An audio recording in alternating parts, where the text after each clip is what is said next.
Ayo, segera download Quran Tadabbur, tafsir dalam genggaman Anda.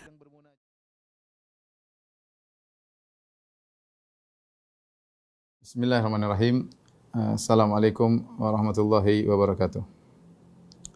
Alhamdulillahi ala ihsanih wa syukru lahu ala taufiqihi wa amtinani wa asyhadu an la ilaha illallah wahdahu la syarika lahu ta'ziman li sya'ni wa asyhadu anna Muhammadan abduhu wa rasuluhu da'ila ridwani. Allahumma salli alaihi wa ala alihi wa ashabihi wa ikhwani. Para ikhwan dan akhwat yang dirahmati Allah Subhanahu wa taala, kawan-kawan jamaah Masjid Asra yang dirahmati oleh Allah Subhanahu wa taala. Insyaallah pada kesempatan kali ini kita akan mempelajari cuplikan-cuplikan dari sisi kehidupan sahabat mulia Ali bin Abi Thalib radhiyallahu taala anhu, yang merupakan khalifah yang keempat setelah Abu Bakar, Umar dan Utsman radhiyallahu taala anhum ajma'in. Dan Ali bin Abi Thalib adalah salah satu sosok yang spesial ya, karena ada tiga sikap secara umum terhadap Ali bin Abi Thalib ya. Yang pertama adalah sikapnya orang-orang Syiah yang berlebih-lebihan kepada Ali bin Abi Thalib sehingga menganggap Ali bin Abi Thalib adalah seorang yang maksum, yang tidak melakukan kesalahan. Demikian juga anak keturunannya yang diyakini 11 orang selain Ali, yang dikatakan dengan 12 imam yang diyakini oleh orang-orang Syiah bahwasanya mereka semua adalah maksum. Bahkan di zaman Ali bin Abi Thalib sempat muncul sebagian orang yang berlebih-lebihan kepada Ali sampai mengangkat Ali adalah Tuhan ya. Dalam riwayat dengan sanad yang hasan dihasankan oleh Al-Hafidz Ibnu Hajar rahimahullahu taala, yaitu kelompok orang menganggap Ali sebagai Tuhan, maka Ali pun memanggil mereka di zaman pemerintahan Ali bin Abi Thalib. Kemudian Ali bertanya, "Man ana?" Mereka mengatakan, "Anta huwa," engkau adalah dia. Ali bertanya lagi, "Man ana?" Kata mereka, "Anta huwa," engkau adalah dia. "Man ana?" Kata mereka, "Anta rabbuna," engkau adalah Tuhan kami. Ali suruh mereka bertobat, mereka tidak mau bertobat, akhirnya mereka dihukum mati oleh Ali bin Abi Thalib karena dianggap telah murtad ya. Akhirnya Ali memanggil Kumbar, yaitu salah seorang mungkin panglimanya atau pegawainya untuk membakar mereka ya. Lamma ra'aitul amran munkaran ajajtu naran wa da'autu Kumbara ya. Tatkala aku melihat ada kemungkaran, aku menyalakan api dan aku panggil Kumbar untuk menghukum mereka. Dan berita ini sampai kepada Ibnu Abbas. Ibnu Abbas radhiyallahu anhu tidak setuju dengan sikap Ali yang membakar mereka, karena la yu'adzib bin nar illa rabbun nar, tidak ada yang menyiksa dengan api kecuali penguasa api, yaitu Allah Subhanahu wa taala. Adapun mereka dikafirkan atau murtad benar karena menganggap Ali sebagai Tuhan ya. Dan muncul orang-orang yang berlebihan terhadap Ali bin Abi Thalib. Dari sisi yang lain seperti orang Syiah yang menganggap Ali adalah maksum dan dia adalah yang berhak memegang khalifah setelah kekhilafahan setelah Nabi Muhammad SAW. Dan mereka menganggap bahwasanya Abu Bakar, Umar dan Utsman telah merampas kekhalifahan dari Ali bin Abi Thalib. Ali dizalimi dan banyak pernyataan-pernyataan mereka. Kemudian mereka mengkafirkan para sahabat gara-gara salah satunya di antara hal tersebut, masalah kekhilafahan. Kemudian kelompok yang kedua yang muncul adalah berlawanan belakang dari yang pertama, yaitu orang-orang Khawarij yang mereka mengkafirkan Ali bin Abi Thalib. Mereka mengkafirkan Ali bin Abi Thalib, mereka mengkafirkan Muawiyah, dan mereka mengkafirkan semua yang setuju dengan keputusan Ali dan Muawiyah melalui perwakilan mereka, yaitu Al-Hakaman, yaitu Amr bin As dan Abu Musa al-Asy'ari ya. Oleh karenanya mereka memberontak dan mereka mengatakan la hukma illa lillah. Tidak ada hukum kecuali hukum Allah. Hukum bukan hukumnya Ali, bukan hukumnya Muawiyah, bukan hukumnya Amr bin As, bukan hukumnya Abu Musa al-Asy'ari. Maka mereka memberontak dan mereka mengkafirkan Ali bin Abi Thalib dan diperangi oleh Ali bin Abi Thalib. Dan akhirnya Ali bin Abi Thalib terbunuh oleh salah seorang Khawarij, yaitu Abdurrahman bin Muljim, yang nanti insyaallah akan kita sampaikan kisahnya bagaimana Ali bin Abi Thalib dibunuh oleh Abdurrahman ibn Muljim. Dan kelompok yang ketiga tentunya Ahlus Sunnah wal Jamaah ya, yang meyakini bagaimana tentang kemuliaan Ali bin Abi Thalib, dan dia adalah sepupu Nabi sallallahu alaihi wasallam sekaligus menantu Nabi sallallahu alaihi wasallam, telah dijamin masuk surga ya. Dan banyak keutamaan Ali bin Abi Thalib insyaallah akan kita bacakan pada malam hari ini, baik dari Sahih Al-Bukhari maupun dari Sahih Muslim. Tapi sebelum kita kita insyaallah bagi pengajian 2, pengajian kita kali ini tentang bagaimana Ali sampai zaman Nabi sallallahu alaihi wasallam sampai Rasulullah SAW meninggal. Setelah ini insyaallah kita lanjut dari setelah insyaallah pertemuan berikutnya bagaimana setelah Nabi sallallahu alaihi wasallam meninggal dan bagaimana masa kekhilafahan Ali bin Abi Thalib. Kan terjadi kejadian-kejadian besar di zaman Ali bin Abi Thalib, di antaranya terjadi perang Jamal, sudah pernah kita sampaikan ya. Kemudian nanti terjadi perang Siffin melawan Muawiyah radhiyallahu taala anhu, kemudian Ali melawan orang-orang Khawarij ya. Sampai akhirnya terbunuhnya Ali bin Abi Thalib radhiyallahu taala anhu insyaallah pada pertemuan yang kedua. Tapi kita mengenal Ali bin Abi Thalib secara nasab dan kemudian bagaimana juga sifat fisiknya insyaallah kita jelaskan pada kesempatan kali ini ya.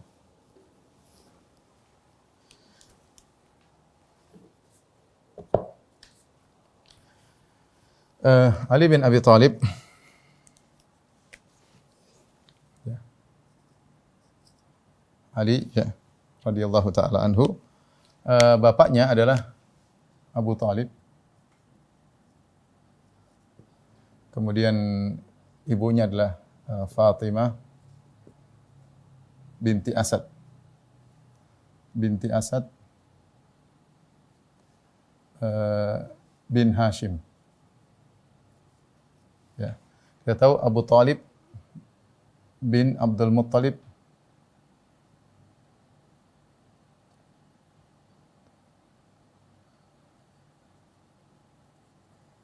bin Abdul Muttalib bin Hashim. Ya, kemudian bin Abdi Manaf ya. Abu Thalib ini adalah saudara kandung dengan bapaknya Nabi sallallahu alaihi wasallam yaitu Abdullah ya. Sama ya. Abdullah, kemudian anaknya adalah Muhammad sallallahu alaihi wasallam.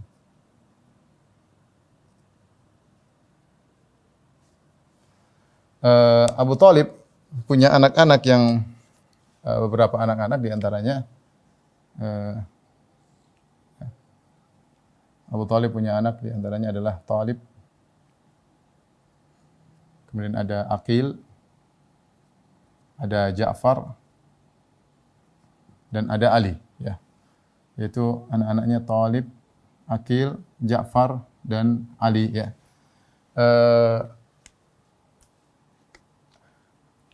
Abu Thalib ya, kita tahu ketika Nabi SAW masih kecil, Abu Thalib merawat Nabi SAW. Ketika Nabi yatim, kemudian dirawat oleh ibunya, kemudian ibunya meninggal, Rasulullah SAW dirawat oleh kakeknya Abdul Muttalib, kemudian kakeknya meninggal, Abdul Muttalib meninggal, akhirnya dirawat oleh pamannya Abu Thalib ya. Abu Thalib sangat dekat dengan Nabi SAW karena Abu Thalib dan Abdullah saudara sekandung. Jadi bapaknya sama dan ibunya sama. Abdul Muttalib punya anak-anak yang lain, ada 10 anak laki-laki. Kalau tidak salah 6 anak perempuan, tetapi yang lain dari ibu yang lain. Dari ibu yang lain. Yang satu bapak, satu ibu adalah Abdullah dan Abu Thalib. Dari sini kita tahu bagaimana hubungan dekat antara Abu Thalib dan Abdullah. Abu Thalib namanya Abdul Manaf, yang benar namanya Abdul Manaf. Cuma dia dikenal dengan Abu Thalib karena anak pertamanya adalah Thalib ya. Dan dia telah merawat Nabi Muhammad SAW ketika Nabi SAW masih kecil. Tapi Abu Thalib adalah seorang yang miskin. Oleh karenanya disebutkan bagaimana Nabi SAW ketika kecil menggembalakan kambing, di antaranya membantu kehidupan Abu Thalib. Ketika datang musim susah, musim kesulitan ekonomi, maka itu Nabi SAW sudah menikah dengan Khadijah radhiyallahu taala anha ya. Kemudian akhirnya ketika musim kesulitan ekonomi, Abu Thalib hidupnya susah, maka Rasulullah SAW dan Al-Abbas pamannya, yaitu saudaranya Abu Thalib yang namanya Al-Abbas ya, pamannya Nabi SAW ya. Abdul Muttalib punya anak juga namanya Al-Abbas ya. Ini paman Nabi SAW yang punya anak Ibnu Abbas ya. Al-Abbas bersama Nabi SAW, mereka datang ke Abu Thalib membantu kehidupan Abu Thalib ya. Mereka mengatakan, wahai Abu Thalib, biarkanlah anak-anakmu kami yang urus. Akhirnya kata Abu Thalib, ambillah Ja'far dan Ali ya. Maka Ja'far dirawat oleh Al-Abbas. Ali dirawat oleh Nabi sallallahu alaihi wasallam. Ali dirawat oleh Nabi sallallahu alaihi wasallam. Ketika itu Ali sekitar umurnya ada yang mengatakan 8 tahunan atau 6 tahunan, sekitar gitu, masih kecil, ya sekitar gitu. 5 atau 6 tahun kemudian dirawat oleh Nabi sallallahu alaihi wasallam, tinggal serumah dengan Nabi sallallahu alaihi wasallam. Jadi sejak kecil Ali bin Abi Thalib sudah dirawat oleh Nabi sallallahu alaihi wasallam. Ini bentuk Nabi sallallahu alaihi wasallam membalas kebaikan pamannya Abu Thalib. Maka dia rawat anaknya yaitu Ali karena Nabi dahulu pernah dirawat oleh Abu Thalib. Ali kapan lahirnya? Ya, Ali bin Abi Thalib ya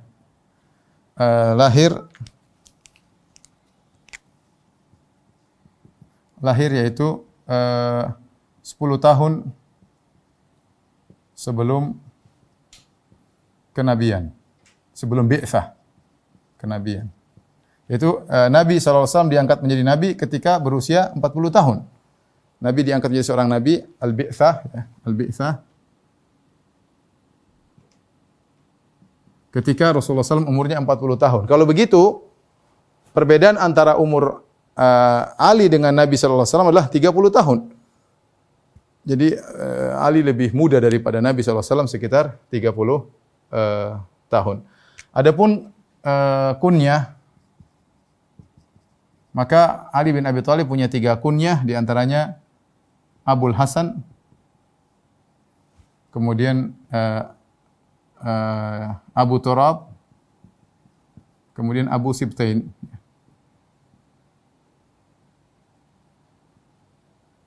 Maksudnya Abul Hasan karena anak paling tua dari Ali bin Abi Thalib Al-Hasan.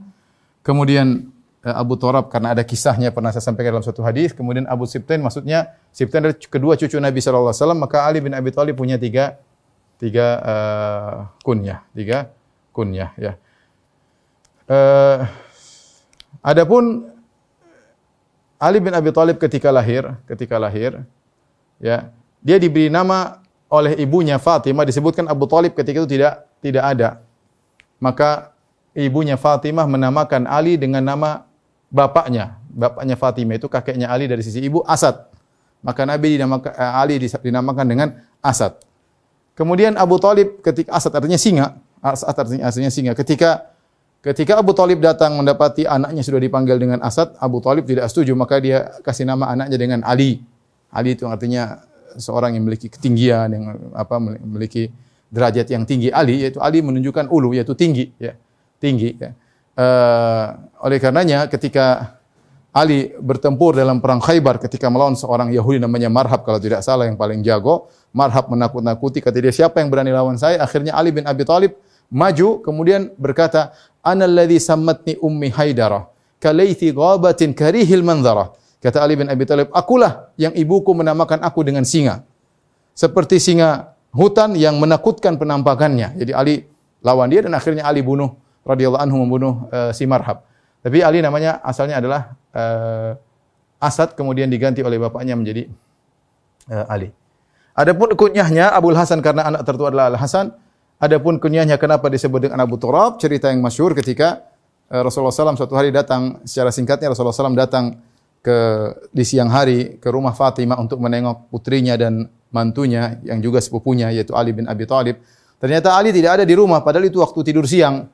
Maka Nabi merasa ada sesuatu, maka Rasulullah SAW berkata kepada Fatimah, aina ibnu ammik, di mana saudaramu? Di mana saudaramu? Nabi tidak mengatakan di mana suamimu, karena kayaknya ada masalah. Maka Nabi ingin mengingatkan kepada Fatimah bahwasanya suamimu Ali bin Abi Thalib bukan cuma punya hak sebagai suami, dan dia juga adalah kerabatmu, dia adalah sepupu bapakmu.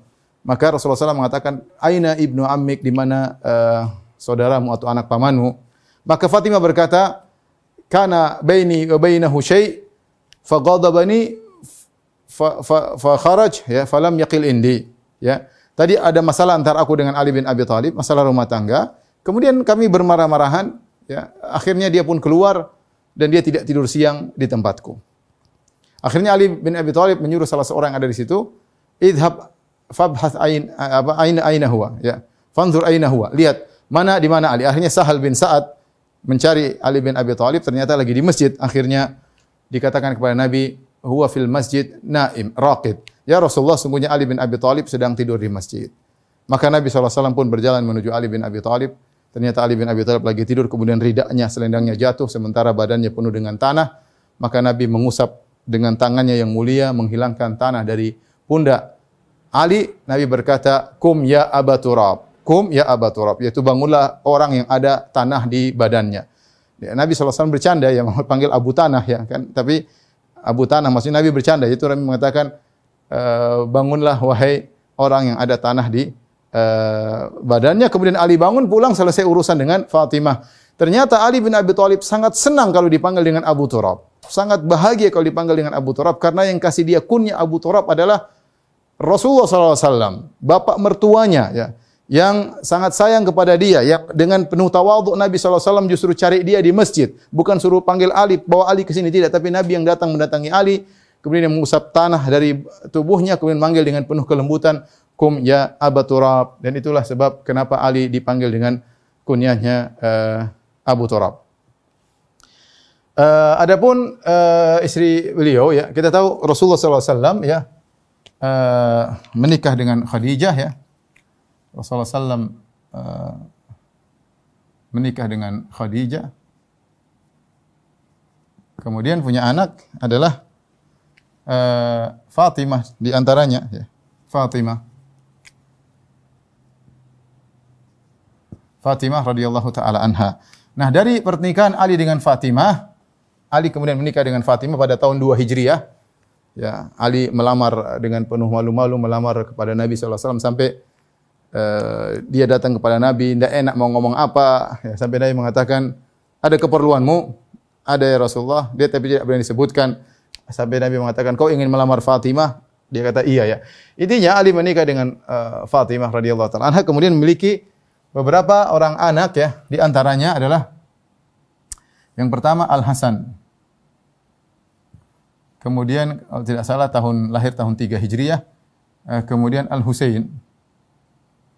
Selanjutnya tahun 4 Hijriah. Kemudian setelah itu ada putrinya namanya Zainab. Kemudian ada putrinya namanya Ummu Kulsum. Ummul Kulsum sebut, ada yang mengatakan ada namanya anak yang ketiga namanya Al-Muhsin. Al-Muhsin, ya. Al-Hasan Al-Husain inilah yang dari mereka keturunan cucu Nabi sampai sekarang. Dari hingga sekarang, ya. Hingga Imam Mahdi, hingga zaman Imam Mahdi. Adapun Ummu Kulsum menikah dengan Umar. Ummu Kulsum menikah dengan Umar, punya anak namanya Zaid bin Umar.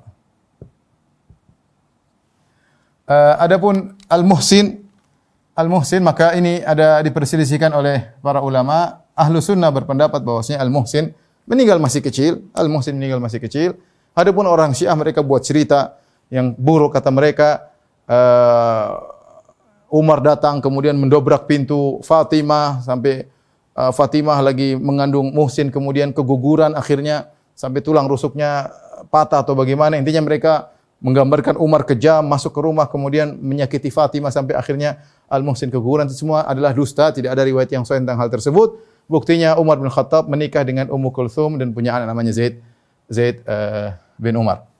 Setelah itu, setelah Fatimah meninggal dunia, Ali punya istri-istri yang lain, ya. Setelah Fatimah meninggal, Ali punya istri yang lain. Kalau tidak salah, saya lihat ada sekitar 7 atau 8 istri selain Fatimah. Jadi setelah Fatimah meninggal, Ali menikah dengan beberapa wanita. Di antaranya adalah Khawlah bintu Ja'far Al-Hanafiyah yang punya anak namanya Muhammad ibn Ali. Muhammad ibn Ali, tapi orang memanggilnya Muhammad ibn al-Hanafiyah. Sebagai pembeda bahwasanya dia bukan anaknya Fatimah, tapi dia dari istri Ali bin Abi Thalib yang lain yang bernama Khawlah bintu Ja'far Al-Hanafiyah. Maka Muhammad ini dinisbahkan kepada ibunya Muhammad ibn al-Hanafiyah untuk membedakan dia daripada Hasan dan Husain, tapi dia juga anaknya Ali bin Abi Thalib radhiyallahu taala anhu. Adapun sifat fisik Ali, ya. Saya bacakan sifat fisik Ali bin Abi Thalib. yang saya ambil dari kitab Syiar A'lam Nubala. Syiar A'lam Nubala tentang orang-orang yang pernah melihat Ali bin Abi Thalib secara fisik, kemudian mereka menceritakan fisik Ali bin Abi Thalib. Bagaimana sifat fisiknya? Qala Abu Raja Al-Ataridi, ra'aitu Aliyan syaikhan asla, katsir asy-sya'r. Aku melihat Ali bin Abi Thalib adalah seorang yang sudah tua, ya, ini tabi'in ketemu dengan Ali bin Abi Thalib, seorang yang sudah tua. Asla itu botak tengah di sini ya, apa namanya, botak bagian depan, itu namanya asla, ya. Ali, tapi rambutnya katsirus sya'r, rambutnya banyak ya, tetapi dia botak di bagian depan. Ya, kemudian rab'ah, tidak terlalu tinggi, tidak pendek, sedang, tapi lebih cenderung kepada pendek. Tapi dia rab'ah. Rab'ah itu seperti Nabi SAW, rab'ah, Nabi tidak terlalu tinggi, tidak terlalu pendek. Ali pun demikian. Di antara sifatnya, kata Abu Raja Al-Ataridi, azimul batan, perutnya Ali besar ya. Wallahu a'lam maksudnya apa, tapi disebut perutnya, makanya al-batin, perutnya besar. Azimul lihya, kemudian jenggotnya sangat lebat. Azimul lihya itu jenggotnya sangat lebat. Kemudian dikatakan juga oleh Suwadah bin Hanzalah, ra'aitu Aliyan asfarul lihya. Aku melihat Ali jenggotnya kuning ya. Dia memakai hinna. Wa an Muhammad ibn al-Hanafiyah. Muhammad ibn al-Hanafiyah adalah anaknya Ali tadi yang saya sebutkan, dari istri yang lain, dari istri Khawlah bintu Ja'far al-Hanafiyah. Dia punya namanya Muhammad bin Hanafiyah. Dia berkata, ikhtadhaba Aliun bil hinna marratan thumma tarakahu. Bapakku Ali dahulu menyemir janggotnya dengan hinna. Hinna itu kalau dipakai akhirnya agak kuning-kuning, kecoklat-coklatan. Biasa dipakai, kadang-kadang wanita dipakai untuk gambar-gambar di tangan mereka, al-hinna, dan dijual banyak di kota Madinah, dijual di pinggir-pinggir jalan ya. Pakai hinna di jenggotnya sehingga terlihat kuning. Kemudian dia tidak pakai lagi. Makanya Sya'bi berkata, juga seorang tabi'in, ra'aitu Aliyan wa ra'su wa lihatu bayda ka'annahuma qutun. Aku melihat Ali bin Abi Thalib, melihat ternyata rambutnya dan jenggotnya putih, yaitu Ali tidak pakai hinna terus. Dia pernah pakai, kemudian dia tidak pakai lagi, sehingga rambutnya putih ya, kemudian jenggotnya juga jenggotnya putih. Ya. Wa qala Sya'bi juga berkata, ra'aitu Aliyan abyadul lihyah, ya, ma ra'aitu a'dhama lihyatin minhu. Aku melihat Ali bin Abi Thalib jenggotnya putih, dan aku tidak pernah melihat orang yang jenggotnya lebih lebat daripada Ali bin Abi Thalib. Aku tidak pernah melihat orang yang jenggotnya lebih lebat daripada Ali bin Abi Thalib. Qala Abu Ishaq, ya, ra'aituhu yakhtub. Aku melihat Ali berkhutbah, wa alaihi izar wa rida. Dia pakai sarung, dia pakai selendang, ya. Dhakhmal batan, yaitu perut beliau besar, abyadur ra'si wal lihyah, dan kepala rambut beliau putih dan jenggot beliau juga putih. Adapun warna kulitnya, disebutkan Ali warna kulitnya lebih cenderung kepada gelap ya. Kana Ali Adam, ya, syadidul udmah, thaqilul ainain, ya, wa huwa ila al-qasr aqrab, kata Abu Ja'far Al-Baqir. Ali orangnya adalah gelap kulitnya, yaitu tidak hitam tapi cenderung ke arah gelap ya. Syadidul udma, sangat gelap kulitnya, thaqilul ainain, ya. Matanya berat, Allah alam apa maksudnya. Kemudian lebih cenderung ke arah pendek ya. Tapi tidak pendek, tapi cenderung ke arah pendek. Itulah sifat fisik Ali bin Abi Thalib radhiyallahu taala anhu. Adapun keutamaan Ali bin Abi Thalib, maka sangat banyak ya. Di antaranya Ali bin Abi Thalib ya, sejak umur 5 tahun atau 6 tahun sudah dirawat oleh Nabi sallallahu alaihi wasallam. Dan disebutkan oleh Ibnu Ishaq rahimahullahu taala, setelah Nabi sallallahu alaihi wasallam memproklamirkan dirinya sebagai seorang nabi, maka yang pertama beriman adalah Khadijah radhiyallahu taala anha. Kemudian Ali bin Abi Thalib melihat mereka berdua sedang salat ya, kemudian Ali bertanya, ada apa ini? Apa yang kalian lakukan? Maka Nabi sallallahu alaihi wasallam menjelaskan bahwasanya adalah Islam. Kemudian Rasulullah menawarkan Islam kepada Ali. Kata Ali, saya kabarkan kepada ayahku. Tapi kata Rasulullah SAW, kalau kau tidak masuk Islam, tidak usah kau sampaikan kepada ayahmu Abu Talib. Dan akhirnya Ali pun masuk Islam. Oleh karenanya, para ulama sepakat bahwasanya yang anak kecil yang pertama kali masuk Islam adalah Ali bin Abi Thalib. Orang yang pertama masuk Islam secara mutlak adalah Khadijah radhiyallahu taala anha. Kemudian lelaki dewasa yang pertama kali masuk Islam adalah Abu Bakar radhiyallahu taala anhu. Budak yang pertama kali masuk Islam dari Mawali adalah Zaid bin Harithah. Kemudian anak kecil yang pertama kali masuk Islam adalah Ali bin Abi Thalib radhiyallahu taala anhu. Oleh karenanya beliau tidak pernah semasa kecil tidak pernah minum khamar, tidak pernah menyembah berhala. Ya kenapa? Karena Rasulullah SAW sebelum jadi nabi juga Rasulullah SAW di atas Hanafiyah, di atas milat Ibrahim. Rasulullah SAW meskipun belum jadi nabi, Rasulullah tidak pernah minum khamar, Rasulullah SAW tidak pernah menyembah berhala. Maka anak-anak didikannya di antaranya Ali bin Abi Thalib yang tinggal di rumahnya juga tidak pernah menyembah berhala, tidak pernah minum khamar, ya. Kemudian masuk Islam juga segera sekitar umur 8 tahun. Kemudian Ali bin Abi Thalib masuk Islam. Subhanallah, Allah berikan kemuliaan bagi Ali bin Abi Thalib. Bapaknya miskin, Abu Thalib miskin, kemudian Nabi mengambilnya, merawatnya, kemudian tinggal di rumah nubuwah. Dirawat langsung oleh manusia termulia di alam semesta, yaitu Nabi Muhammad sallallahu alaihi wasallam, kemudian dinikahkan dengan putrinya Fatimah radhiyallahu taala anha, ya, menakjubkan, ya. Adapun ayahnya Ali yaitu Abu Thalib tidak masuk Islam. Dia membela Rasulullah sallallahu alaihi wasallam dengan pembelaan mati-matian, rela mati di membela Nabi Muhammad sallallahu alaihi wasallam, tapi hingga wafat tidak mau mengucapkan la ilaha illallah. Hampir dia mengucapkan la ilaha illallah. Bahkan dia pernah mengakui kebenaran dakwah Nabi sallallahu alaihi wasallam. Dia mengatakan, "Wa laqad alimtu bi anna dina Muhammadin min khairi adyanil bariyati dina walaula al-malamah wa hidharu masabbatin lawajadtani samhan bidzaka mubina." Sungguh aku sudah tahu bahwasanya agama Muhammad, agama ponakanku adalah agama yang terbaik yang ada di Jazirah Arab. Dia sudah tahu ada Yahudi, ada Nasrani, ada menyembah berhala, ada Majusi. Kata dia yang paling terbaik adalah agamanya Muhammad. Tapi kenapa dia tidak masuk Islam? Walaulal malamah, karena takut cercaan, wa hidharu masabbatin, untuk menghindari cercaan masyarakat. Karena dia akan dituduh meninggalkan agama bapaknya. Lawajadtani samhan bidzaka mubina, tentu kau akan dapati aku akan masuk Islam dan terang-terangan Islam, tapi aku takut perkataan orang-orang. Oleh karenanya ketika Abu Thalib akan meninggal dunia, Rasulullah SAW datang, kemudian Rasulullah berkata, "Ya ammi qul la ilaha illallah kalimatan uhajju laka biha indallah."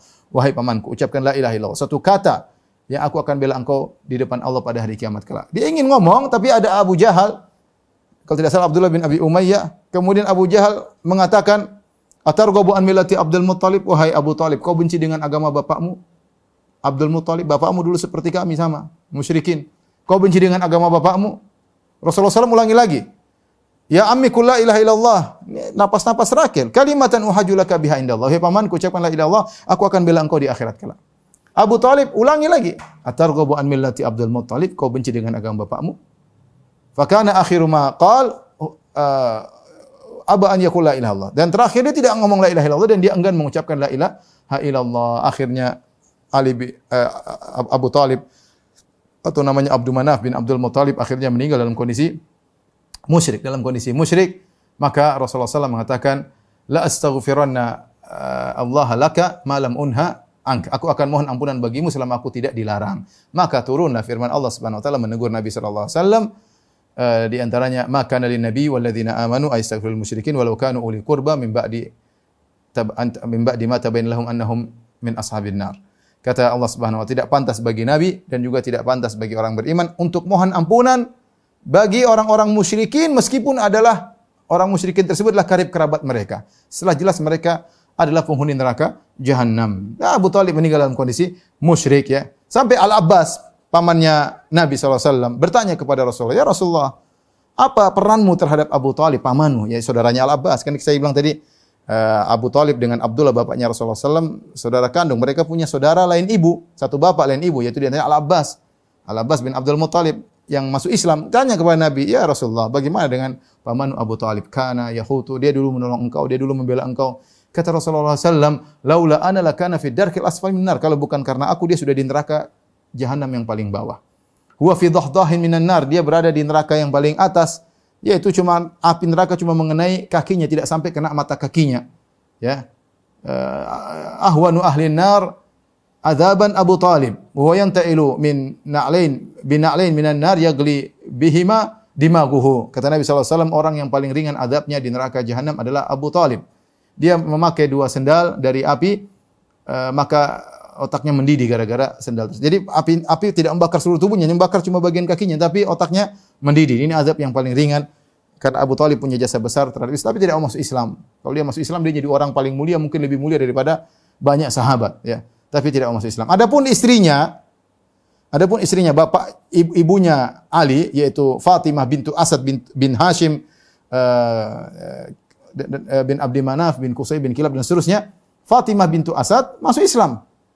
Masuk Islam, kemudian berhijrah ke kota Madinah, kemudian meninggal di kota Madinah. Ibunya Ali bin Abi Thalib. Ketika Abu Thalib meninggal dunia, maka Rasulullah SAW kabarkan kepada Ali, Inna abaka Abu Talib, Syekh Ali datang kepada Nabi SAW mengabarkan, ya Rasulullah, inna ammaka Syekh Ad-Dal qad mat. Perkataan Ali agak kasar. Dia mengatakan, wahai Rasulullah, sungguhnya pamanmu, orang yang tua yang tersesat, ya, meninggal dalam kondisi musyrik. Qad mat, telah meninggal. Kata Nabi SAW, idhab fawarih, pergilah dan kuburkanlah bapakmu. Kata Ali, la uwarih, innahu mata musyrikan. Saya tidak akan menguburkan bapakku. Dia meninggal dalam kondisi musyrik. Kata Nabi, idhab fawarih, pergilah dan kuburkan. Maka akhirnya Ali menguburkan bapaknya. Ya, karena tidak ada yang menguburkan, Ali menguburkan bapaknya. Ya, suatu hal yang sangat menyedihkan. Ya, ujian bagi Nabi, ujian bagi Ali. Pamannya Nabi Abu Thalib dan bapaknya Ali Abu Thalib meninggal dalam kondisi musyrik. Makanya Rasulullah SAW sedih ketika Abu Thalib meninggal dalam kondisi musyrik, sampai Allah turunkan ayat khusus, kata Allah Subhanahu wa taala dalam surat Al-Qasas, innaka la tahdi man ahbabta walakinnallaha yahdi man yasha. Kau tidak bisa beri petunjuk kepada orang yang kau cintai, yaitu Abu Thalib, ya. Nabi cinta sama Abu Thalib seperti bapaknya sendiri. Bagaimana tidak, dia dirawat sejak kecil oleh Abu Thalib, dan Abu Thalib sayang kepada Rasulullah seperti anaknya sendiri. Luar biasa, karena ini anak-anak dari saudara kandungnya Abdullah, ya. Tetapi qadarullah, Allah punya hikmah. Walillahil hikmatun balighah. Allah punya hikmah yang tinggi ketika mentakdirkan Abu Thalib meninggal dalam kondisi musyrik, dan Allah mengatakan kepada Nabi, innaka la tahdi man ahbabta. Kau tidak bisa beri petunjuk kepada orang yang engkau cintai, wahai Rasulullah sallallahu alaihi wasallam. Taib, adapun Ali bin Abi Thalib, kita cerita singkat saja tentang bagaimana sejarah beliau ketika Rasulullah SAW masih hidup, yaitu Ali bin Abi Thalib tentunya tumbuh berkembang di rumah Nabi sallallahu alaihi wasallam, mendapatkan ajaran-ajaran langsung, petunjuk-petunjuk dari Rasulullah sallallahu alaihi wasallam, ya, sehingga tentu memiliki ilmu yang matang, ya, mengetahui bagaimana sulitnya dakwah Rasulullah sallallahu alaihi wasallam, ya. Ali tahu semua akan hal tersebut karena dia tinggal bersama Nabi sallallahu alaihi wasallam. Dia tahu apa yang dihadapi oleh Rasulullah sallallahu alaihi wasallam, ya. Tapi sejak kecil beliau sudah Islam, umur 8 tahun sudah Islam, dan sudah kuat iman beliau radhiyallahu taala anhu. Sampai ketika akhirnya Rasulullah SAW akan berhijrah. Itu setelah Nabi berdakwah 13 tahun di Mekah.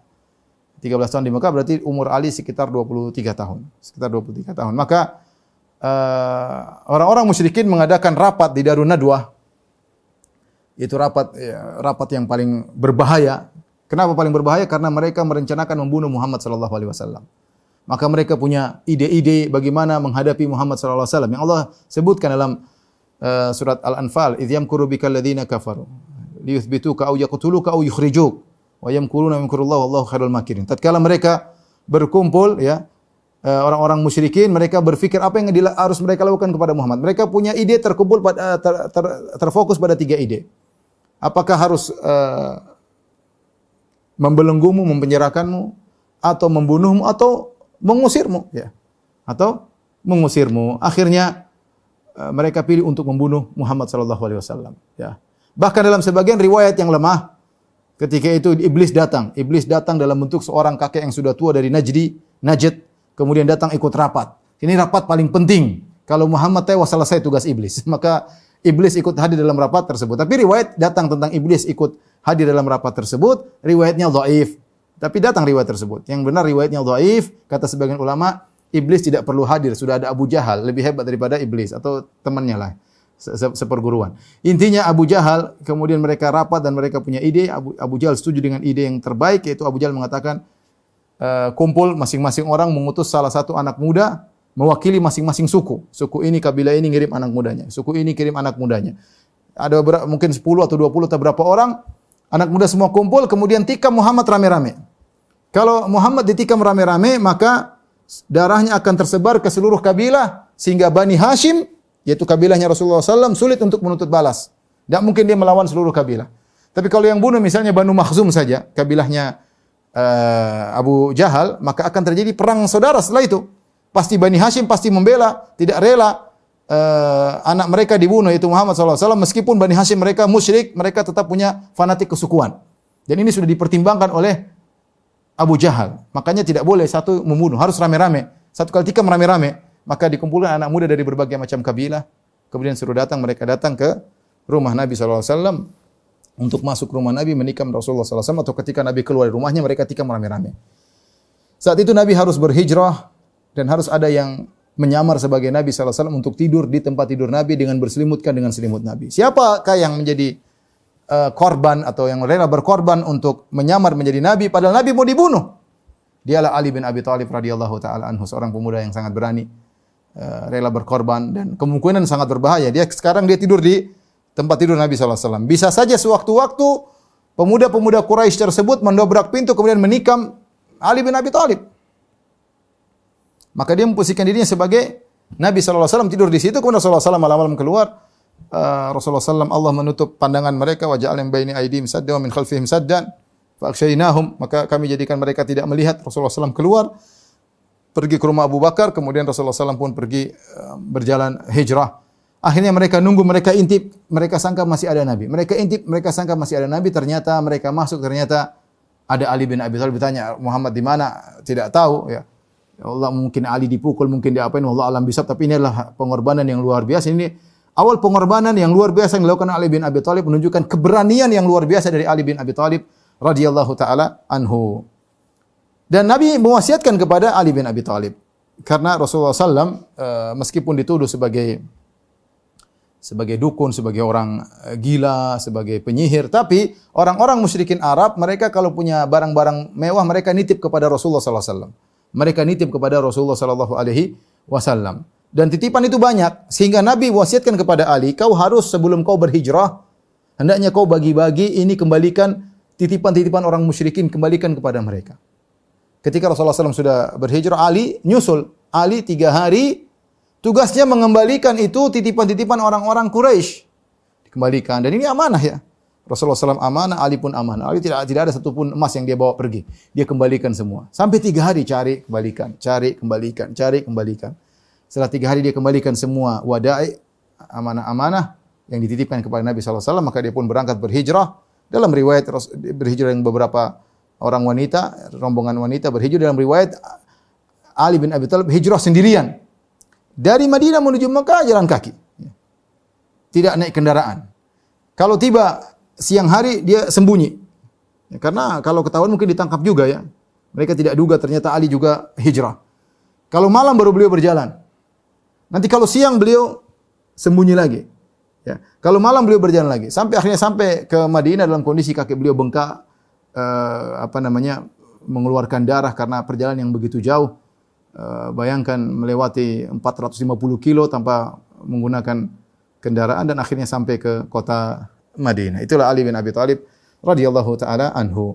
Kemudian setelah beliau berhijrah ke kota Madinah, kemudian terjadi perang Badar. Setelah perang Badar, kemudian pada tahun kedua Hijriah, setelah perang Uhud atau sebelum perang Uhud, akhirnya Nabi SAW menikahkan Ali bin Abi Thalib dengan Fatimah radhiyallahu taala anha. Menikah dengan Fatimah radhiyallahu taala anha. Ketika Ali menghadap Nabi SAW dengan penuh rasa malu, saya punya keperluan apa? Ali enggak bisa ngomong. Akhirnya Rasulullah mengatakan, kau ingin menkhidbah putriku Fatimah? Kata Ali, iya ya. Kemudian kau punya apa mengkhidbah putriku? Kata Ali, tidak punya apa-apa. Kata Ali, saya tidak punya modal ya. Kata Rasulullah SAW, aina dir'uka al-hatamiyah? Mana baju perangmu dari yang terbuat oleh al-hatamiyah, itu seorang yang pakar buat baju. Kata Ali, ada ya. Kata Rasulullah SAW, berikan kepada Fatimah. Akhirnya Ali pun menjual kalau tidak salah bernilai 4 dirham sebagai mahar kepada Fatimah. Dalam riwayat juga disebutkan Ali punya onta, kemudian dia jual ontanya, kemudian dia jadikan mahar kepada buat Fatimah radhiyallahu taala anha. Jadi intinya Ali bin Abi Thalib seorang yang miskin, enggak punya apa-apa ya. Kemudian melamar putri Nabi sallallahu alaihi wasallam, tapi Nabi sallallahu alaihi wasallam menikahkan Ali bin Abi Thalib dengan Fatimah, dan itu adalah karunia yang sangat besar. Bagaimana tidak, Ali menikah dengan Sayyidatun Nisa'il Alamin, yaitu wanita termulia Fatimah radhiyallahu taala anha ya. Baru kemudian akhirnya lahirlah anak-anak mereka ya seperti Hasan, kemudian Husain tadi disebutkan, kemudian Zainab, kemudian Ummu Kulsum, kemudian Al-Muhsin. Wallahu alam bisawab. Taib, kemudian Ali radhiyallahu anhu ya selama kehidupan Nabi sallallahu alaihi wasallam, Ali bin Abi Thalib mengikuti seluruh peperangan Nabi sallallahu alaihi wasallam. Seluruh Nabi, perang Badar, perang Uhud, perang Khandaq, Fathu Makkah, perang Hunain, perang Taif, semua perang Ali ikut. Dan kita tahu bagaimana beraninya Ali bin Abi Thalib. Sebagaimana pernah kita kisahkan dalam perang Khandaq. Ketika ada musuh Amr bin Wud, kemudian loncat dengan kudanya, akhirnya menembus Khandaq yang dipasang oleh kaum muslimin, akhirnya masuk ke areal kaum muslimin. Akhirnya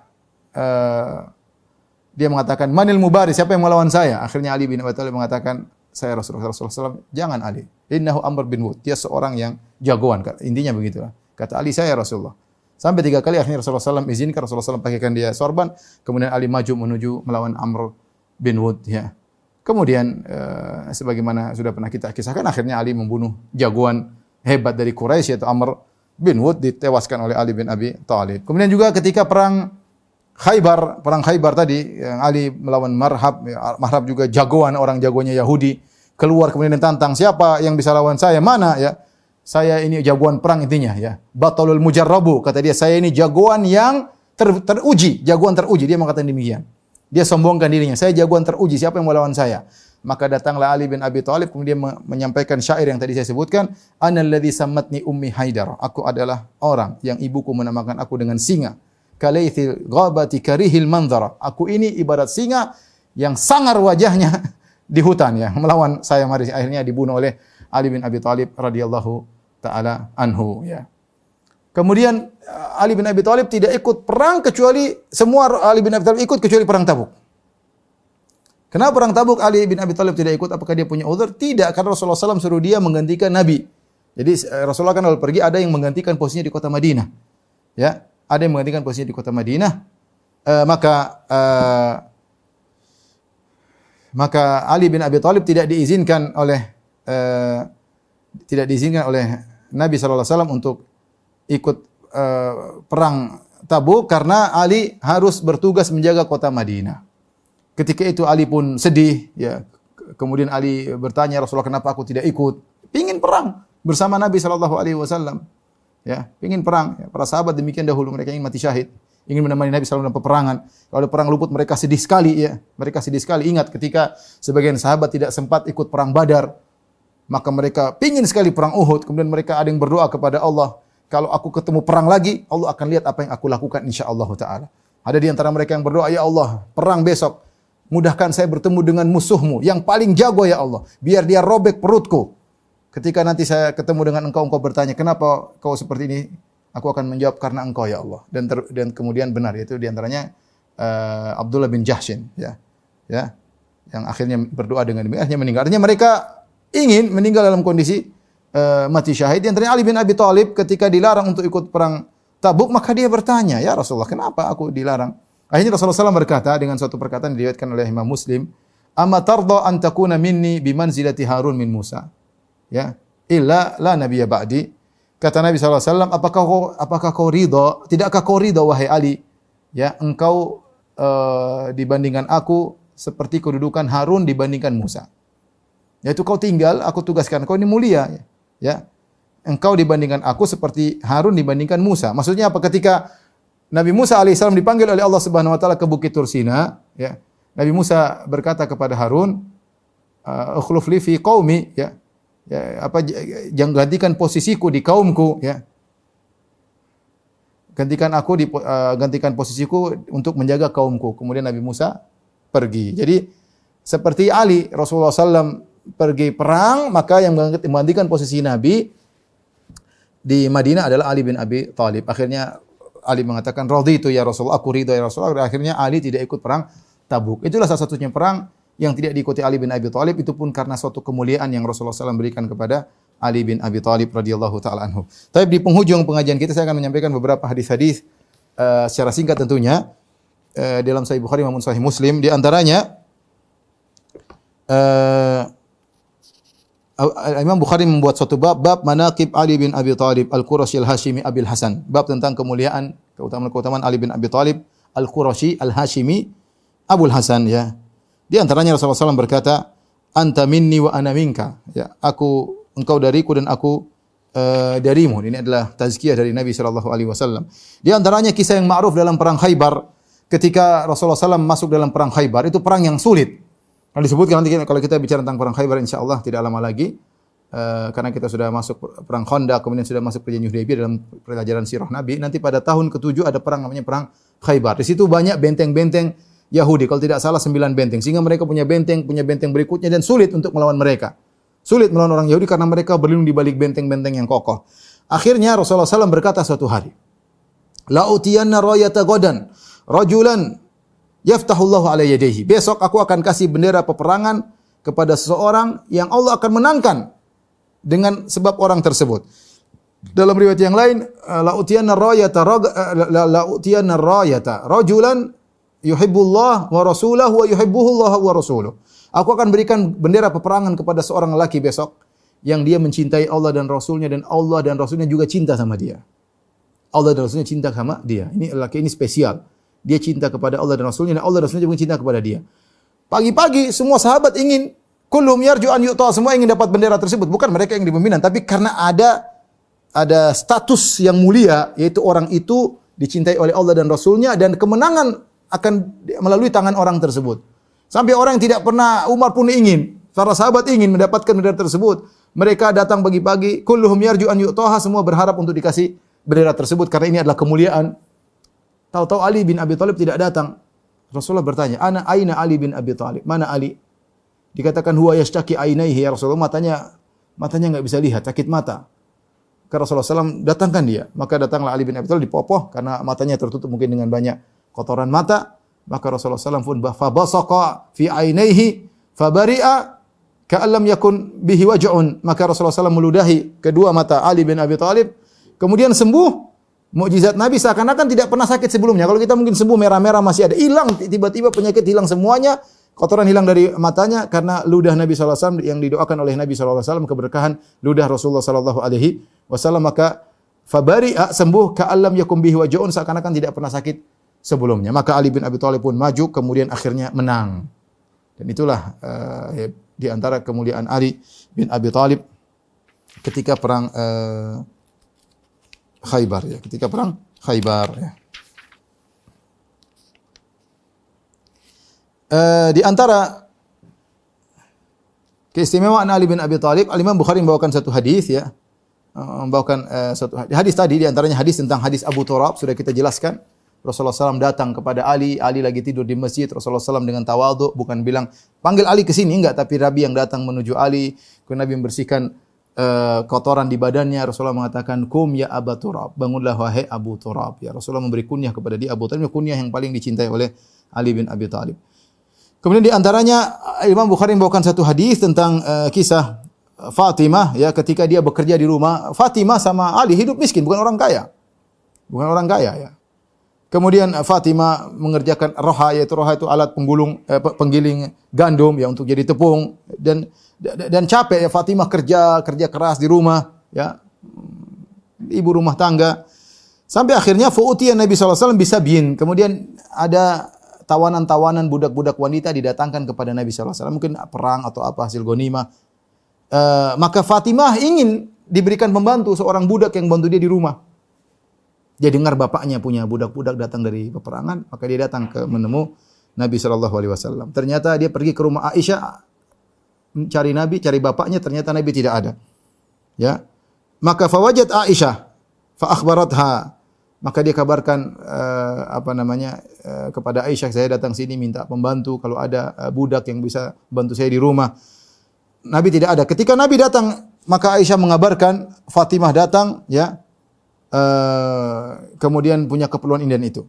Akhirnya Rasulullah SAW pun mendengar putrinya datang, maka Rasulullah SAW segera menuju ke rumah Fatimah. Faja'a Nabi SAW ilaina. Kata Ali bin Abi Thalib, maka Nabi pun datang kepada kami. Wa qad akhadna madaji'ana, dan kami sudah tidur, yaitu kami sudah berselimut, saya dan Fatimah. Fadhahabtu li akum, kata Ali, aku ingin bangun dari tempat tidur, ingin menyambut Nabi sallallahu alaihi wasallam. Kata Nabi, ala makanikuma, tetap aja di rumah, di tempat saja, tetap aja tempat kalian, jangan bergerak. Faqa'ada bainana, maka Nabi masuk di antara keduanya. Nabi duduk di antara mantunya Ali dan di antara putrinya Fatimah. Ini di antara kemuliaan Ali bin Abi Thalib, ya. Sampai kata Ali bin Abi Thalib, hatta wajadtu barda qadamaihi ala sadri, sampai aku merasakan dingin kaki Nabi di dadaku. Ya, Rasulullah SAW dekat dengan mereka sampai kaki Nabi dekat dengan dada Ali bin Abi Thalib.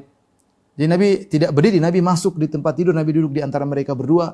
Nabi berkata, ala uallimukuma khairan mimma sa'altumani? Maukah aku ajarkan kepada kalian berdua yang lebih baik daripada apa yang kalian minta dariku? Yaitu kalian minta pembantu, minta budak, aku ajarkan kepada kalian lebih baik daripada budak, daripada pembantu. Rasulullah mengatakan, "Idza akhadtuma madaji'akuma tukabbirani arba'an wa thalathin." Kalau kalian berdua mau tidur, maka bertakbirlah 34 kali. Wa tusabbihani thalathan wa thalathin, dan kalian berdua bertasbih 33 kali. Ini suami istri berarti. Bukan istrinya doang, suami istri, ya. Sehingga nanti kuat bekerja di pagi hari, di siang hari.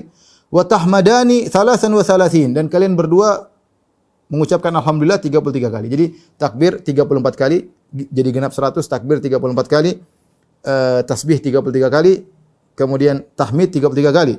Fa huwa khairun lakuma min khadim, dan itu lebih baik bagi kalian berdua daripada khadim. Ya. Taib. Pertanyaan, kenapa Nabi tidak kasih pembantu kepada putrinya? Bukankah Rasulullah berhak? Berhak. Rasulullah suka kasih budak 2 sama putrinya bisa. Ini pembantu di rumah putriku. Tapi kenapa Nabi tidak kasih pembantu kepada Ali dan Fatimah? Lihat perkataan Ibnu Hajar rahimahullah dalam Fathul Bari, beliau berkata, bayanu sabab fi dzalik, ya. Kenapa Nabi tidak memberikan pembantu kepada mereka berdua? Fa inna Nabi sallallahu alaihi wasallam ikhtara an yuwassi'a ala fuqara'i suffah bima qadima alaihi. Rasulullah SAW mengutamakan orang-orang fuqara suffah. Jadi semua, kan banyak fakir miskin yang tinggal di suffah. Suffah itu mulhaq, itu bagian belakang Masjid Nabawi. Orang-orang yang berhijrah yang tidak punya rumah, mereka semua tinggal di belakang masjid. Sehingga Nabi berikan mereka, kalau ada rezeki Nabi kasih mereka, ada rezeki Nabi kasih mereka. Ternyata ketika datang rezeki kepada Nabi, maka Rasulullah SAW kasih kepada orang-orang fuqara di suffah. Sampai anaknya tidak dia kasih. Anaknya dia kasih. Wa ra'a li ahlihi as-sabr.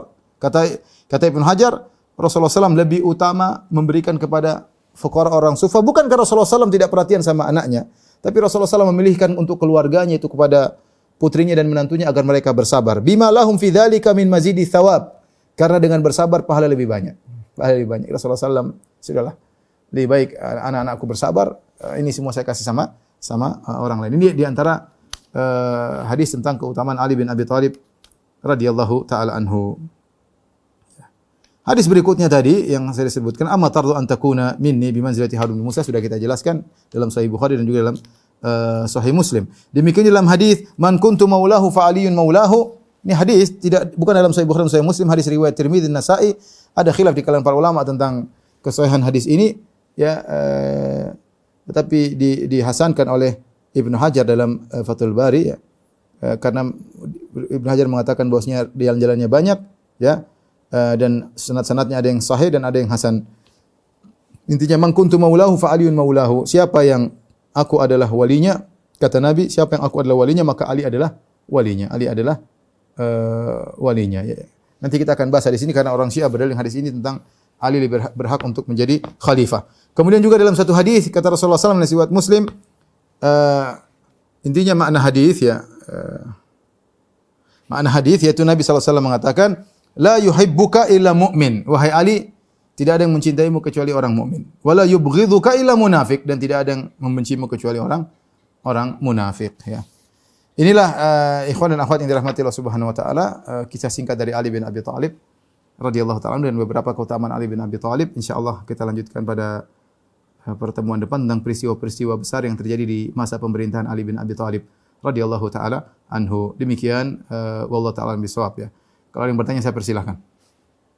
Baik, alhamdulillah sudah ada beberapa pertanyaan yang masuk, dan tadi di awal sudah kami sampaikan bahwa pertanyaan yang akan dibacakan adalah pertanyaan yang sesuai dengan tema dan dari peserta yang mencantumkan asalnya.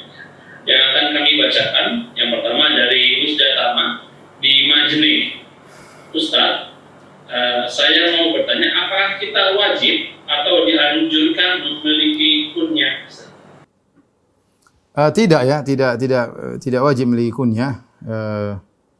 Adapun apakah sunnah? Ya kalau di orang-orang Arab ini adalah suatu yang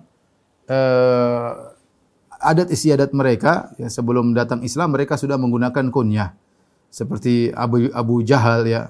Dia diberi kunyah oleh kaumnya dengan Abul Hakam. Abul Hakam itu seorang yang bijak yang kalau ada orang masalah datang kepada dia, keputusannya didengar, perkataannya didengar ya. Dan namanya Amr bin Hisham. Tapi setelah datang Nabi gelar dia dengan Abu Jahal, si goblok ya. Si goblok ya karena dia memang bahlul ya, goblok. Kemudian ya setelah datang Islam, kunyah tersebut dilanjutkan sehingga orang-orang suka dengan kunyah ya. Apakah kita boleh berkunyah? Boleh ya. Boleh berkunyah, boleh-boleh saja dan sekarang sudah hal yang biasa ya. Seorang berkunyah tetapi hukumnya tidak wajib. Seandainya seorang tidak berkunyah, tidak apa-apa ya. Tidak berkunyah tidak apa-apa. Wallahu a'lam bishawab. Jazakallah Ustaz. Ini pertanyaan selanjutnya dari Abu Ummu Hilal di Takeng, Aceh. Semoga Allah menjaga Ustaz dalam keberkahan dan kebaikan dan membalas kebaikan Ustaz.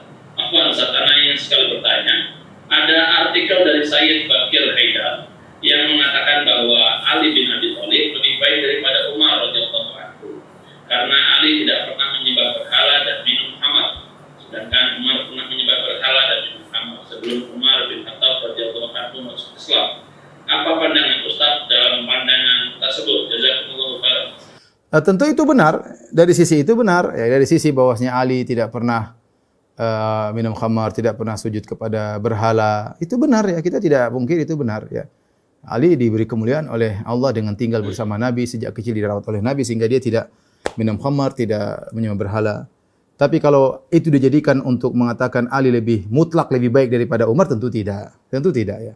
Kemuliaan Umar banyak, kita sudah jelaskan terlalu banyak keistimewaan Umar bin Khattab dan Ali pun mengakui dalam Sahih Bukhari dia mengatakan tidak ada orang yang mulia seperti engkau ya, banyaklah perkataan Ali bin Abi Thalib radhiyallahu taala anhu terhadap Umar bin Khattab radhiyallahu taala anhu dan ini diakui oleh dalam Sahih Bukhari sudah kita sampaikan ya.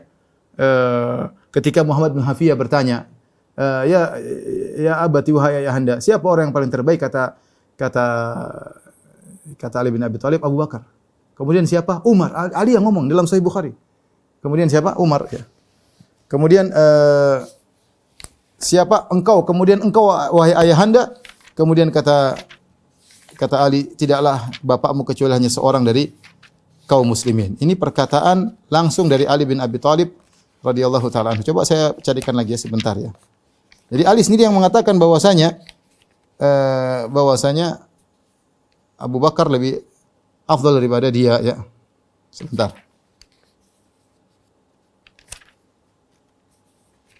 Dalam Sahih Muslim kalau tidak salah, saya lupa ya, Sahih Muslim dalam Sahih Bukhari. Tapi ini sudah pernah kita sampaikan ya hadis ini bahwasanya bagaimana pengakuan Ali bin Abi Thalib terhadap Abu Bakar dan terhadap Umar ya, terhadap Abu Bakar dan terhadap Umar radhiyallahu taala anhu. Jadi tapi kalau dari sisi satu sisi, maka benar bahwasanya memang dari sisi itu Ali lebih baik daripada Umar, tapi kalau dijadikan dalil untuk mengutamakan Ali secara mutlak, maka ini adalah tentu tidak benar karena Umar lebih mulia daripada Ali dalam banyak sisi.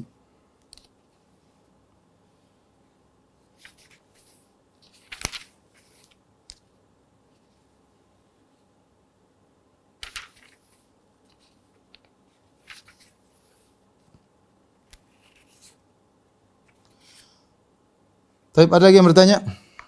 Ya, ada pertanyaan selanjutnya dari Mufti di Sintang. Barakallahu fiik, Ustaz. Pertanyaannya, mengapa bukan anak dari Nabi seperti Fatimah yang digolongkan sebagai anak yang pertama masuk Islam? Apakah Fatimah adalah anak perempuan pertama yang masuk Islam, Ustaz? Fatimah lahir belakangan ya. Fatimah lahir radhiyallahu taala anha belakangan. Saya lupa kapan dia lahir tapi dia belakangan ya. Dia belakangan lahir ya. sehingga ada orang-orang yang sebelum dia masuk Islam. Wallahu a'lam bishawab. Pertanyaan selanjutnya. Ini sebentar saya bacakan ini sebentar. Ini hadis riwayat Bukhari halaman 36 nomor 3685 ya. Ini sudah pernah sampaikan tapi sampaikan lagi. Yang meriwayatkan Ibnu Abbas. Ibnu Abbas tadi siapa? Ahlul Bait, sepupunya Nabi. Anaknya Al-Abbas bin Abdul Muttalib. Kan paman Nabi tadi Abu Thalib, ada juga Al-Abbas, ada Hamzah. Ya, ada Hamzah, ada Abu Thalib, ada Al-Abbas, ada Abu Lahab. Abu Lahab mati kafir, Abu Thalib mati kafir. Yang meninggal dalam kondisi Islam Hamzah dan Al-Abbas. Al-Abbas punya anak namanya Ibnu Abbas. Ibnu Abbas sepupu Nabi SAW. Apa kata Ibnu Abbas? Wudi'a Umar ala saririhi. Umar diletakkan di atas tempat tidurnya ya, setelah dia ditikam, kemudian meninggal dunia. Fatakanna fahunnas ya, kemudian orang-orang pun berkumpul ya, yad'un wa yusallun, kemudian mereka mendoakan Umar, mereka salat sebelum diangkat untuk dikuburkan. Wa ana fihim, dan aku ada di antara orang yang hadir. Falam yaru'ni illa rajulun akhidun mankibi, tiba-tiba aku dikagetkan dengan seorang yang memegang pundakku. Siapa orang tersebut? Faida Ali bin Abi Thalib. Ternyata Ali bin Abi Thalib juga hadir di jenazahnya Umar. Fatarahama ala Umar, kemudian mengatakan rahimakallah ya Umar. Dia mendoakan Umar. Wa qala, dia mengatakan, ma khallafta ahadan ahabba ilayya. Ya, ma khallafta ahadan ahabba ilayya an alqallah bimithli amalihi minka. Ya. Engkau tidak meninggalkan seorang pun yang lebih aku cintai untuk aku bertemu dengan Allah seperti amalannya lebih daripada yang lebih baik daripada engkau. Maksudnya Ali mengatakan, Umar, kau sudah meninggal, aku ingin bertemu dengan Allah dengan punya amal seperti engkau. Saya ulangi perkataan ini. Ma khallafta ahadan, wahai Umar, kau meninggal, kau tidak meninggalkan seorang pun. Ahabba ilayya an alqallaha bimithli amalihi minka. Tidak ada orang yang lebih aku sukai aku bertemu dengan Allah punya amalan seperti dia. Tidak ada yang aku sukai yang lebih daripada engkau. Ya, artinya aku ingin bertemu dengan Allah punya amalan seperti engkau, wahai Umar. Ya. Jadi Ali mengetahui bagaimana kehebatan Umar. Wa imullah in kuntu la adhunnu an yaj'alaka Allah ma'a sahibaiki. Demi Allah aku menyangka Allah akan menjadikan engkau bersama dua sahabatmu, itu Muhammad Rasulullah SAW dan Abu Bakar. Wa hasibtu anni kuntu katsiran asma, dan aku sering dengar Nabi berkata, "Zahabtu ana wa Abu Bakar wa Umar." Aku pergi bersama Abu Bakar dan Umar. Wa dakhaltu ana Abu Bakar wa Umar. Aku masuk suatu tempat bersama Abu Bakar dan Umar. Wa kharajtu ana Abu Bakar wa Umar. Aku pergi keluar bersama Abu Bakar dan Umar. Rasulullah sering ngomong demikian. Ini menunjukkan bagaimana kemuliaan Umar. Tidak ada khilaf di kalangan ahlu sunnah, di kalangan para ulama. Yang paling mulia adalah Abu Bakar kemudian Umar. Yang nomor 3 khilaf. Ada yang mengatakan Ali lebih utama, ada yang mengatakan Utsman lebih utama. Allah alam bisawab. Selanjutnya. Ya. Pertanyaan keempat, Ustaz. Dari Umi Arkan di Pekanbaru. Ustaz, sekarang ini banyak beredar perkataan yang dinisbatkan sebagai perkataan dari Ali bin Abi Thalib dalam bentuk poster-poster.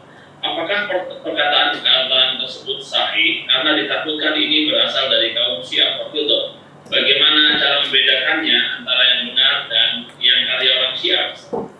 Dilihat sumbernya kitab apa. Kalau tidak cantumkan sumbernya repot ya. Kalau cantumkan sumbernya kita tahu ini dari buku-buku Ahlus Sunnah atau buku-buku Syiah ya. Kita jangan latah ya. Jangan latah ya. Tidak semua yang sampai ke HP kita harus kita ikut share ya. Dilihat sumbernya. Kalau sumbernya buku-buku tertentu ya, ini sumber-sumber Syiah, ini sumber-sumber Ahlus Sunnah. Tapi yang terakhir. Pertanyaan terakhir, Ustaz. Dari Rizal di Tangsel. Ustaz, apakah yang menyebabkan kaum Rafidhah bersikap sedemikian dulu terhadap sahabat Ali bin Abi Thalib dan keturunan-keturunannya? Apakah ini sekedar masalah fanatisme kesukuan, dan mengapa golongan ini banyak berkembang di Iran dan Irak, Ustaz? Ya, pembicaraan Syiah tentu panjang lebar ya. Ya. Panjang lebar tapi sebab-sebab mereka ya gulut intinya berlebih-lebihan kepada Ali bin Abi Thalib Ahlul Bait ya. Ahlul Bait sehingga mereka bersifat berlebih-lebihan sehingga tidak keluar daripada yang seharusnya. Adapun sebab-sebab banyak ya. Mungkin akan jelas pada kajian-kajian kita selanjutnya. Saya ingin tutup pengajian kita dengan hadis riwayat Bukhari tadi saya katakan ya, hadis riwayat oleh Muhammad Ibnul Hanafiyah. Muhammad Ibn Hanafiyah tadi saya sebutkan anaknya Ali, cuma dia ibunya bukan Fatimah, ibunya Khawlah bintu Ja'far Al-Hanafiyah. Dia mengatakan qultu li abi, Ini dalam Sahih Bukhari nomor 3671. Aku berkata kepada ayahku, ayun nasi khairun ba'da Rasulillah sallallahu alaihi wasallam. Siapakah orang yang terbaik setelah Rasulullah sallam? Ali berkata Abu Bakar. Abu Bakar. Qultu thumma man? Kemudian aku berkata kepada bapakku, kemudian siapa wahai ayahanda? Qala thumma Umar. Kemudian Umar. Wa khasyitu an yaqula Utsman. Aku khawatir dia menyebut orang ketiga Utsman. Faqultu thumma anta. Kemudian yang ketiga engkau wahai ayahanda. Kata Ali, ma ana illa rajul minal muslimin. Aku hanyalah seorang dari kaum muslimin. Tawadhu'nya Ali bin Abi Thalib. Tapi intinya Ali mengaku yang terbaik adalah Abu Bakar, kemudian siapa? Umar. Kenapa saya ingin mengulang hal ini? Karena saya sudah sampaikan orang Syiah benci sekali sama Umar. Sampai mereka merayakan hari kematian Umar. Sampai pembunuh Umar Abu Lu'lu'al Majusi kuburannya diagung-agungkan di kota Kashan ya, di Iran ya. Dan seterusnya. Demikian ikhwan dan akhwat yang dirahmati Allah Subhanahu wa taala. Wabillahi taufiq wal hidayah. Assalamualaikum warahmatullahi wabarakatuh.